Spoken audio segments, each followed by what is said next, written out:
বিদ্যালয়ৰ শিক্ষক বা বেলেগ ধৰণৰ চৰকাৰী এজন বিষয়া গৈছে গতিকে কোনো এটা একে ধৰণৰ মানে পেৰামিটাৰ ব্যৱহাৰ নকৰাকৈ গোটেই মান তেওঁলোকে নিৰূপণ কৰা এটা ব্যৱস্থা কৰিছে। এইটো ভাবোঁ যে অবিজ্ঞানসন্মত আৰু তাৰ লগে লগে কেৱল মাত্ৰ উৎসৱটো পালন কৰিলে নহ'ব। এতিয়া মই ইয়ালৈ আহিছোঁ, ইয়াৰ আজিৰ পৰা 58 বছৰ আগতে প্ৰতিষ্ঠা হোৱা এখন বিদ্যালয়, যিখন আজি উচ্চতৰ মাধ্যমিক বিদ্যালয়লৈ উন্নীতকৰণ কৰা হ'ল।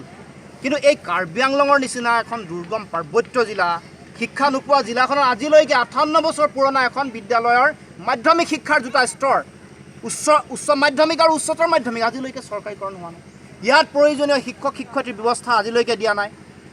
পৰীক্ষাগাৰ, পুথিভঁৰাল, যিমান ধৰণৰ ভাল ডিজিটেল ক্লাছৰুমৰ ব্যৱস্থা হ'ব লাগে, শিক্ষক শিক্ষয়িত্ৰীসকলৰ প্ৰয়োজনীয় তেওঁলোকৰ প্ৰশিক্ষণৰ ব্যৱস্থা, সকলো ধৰণৰ আন্তঃগাঁথনি, তেওঁলোকৰ শাৰীৰিক বিকাশৰ কাৰণে প্ৰয়োজনীয় বিভিন্ন ধৰণৰ শাৰীৰিক তেওঁলোকৰ প্ৰশিক্ষণৰ ব্যৱস্থা, এই সকলো ধৰণৰ ব্যৱস্থা আজিলৈকে ইয়াত সম্ভৱ হৈ উঠা নাই। অৰ্থাৎ এই বিষয়সমূহ যেতিয়ালৈকে নহ'ব তেতিয়ালৈকে ছাত্ৰ ছাত্ৰীসকলৰ শিক্ষাৰ যোগেদি তেওঁলোকৰ সৰ্বাংগীন উন্নয়ন, সৰ্বাংগীন তেওঁলোকৰ ব্যক্তিত্বৰ বিকাশৰ কথা য'ত কোৱা হয়, অল ৰাউণ্ড ডেভেলপমেণ্টৰ কথা য'ত কোৱা হয় শিক্ষাৰ যোগেদি, তেতিয়া কেতিয়াও কোনো কাৰণতে সম্ভৱ নহয়।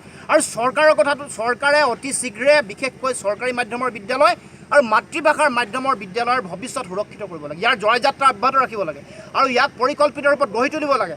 তাৰ বিপৰীতে কোনো কাৰণত যাতে চৰকাৰী বিদ্যালয় বা মাতৃভাষাৰ মাধ্যমৰ বিদ্যালয় যাতে ধ্বংসৰ মুখলৈ ঠেলি দিয়াৰ ষড়যন্ত্ৰত যাতে চৰকাৰ নিজে লিপ্ত নহয়, তাৰ কাৰণে ছাত্ৰ সন্থাই স্পষ্টভাৱে সকিয়নি দিছে।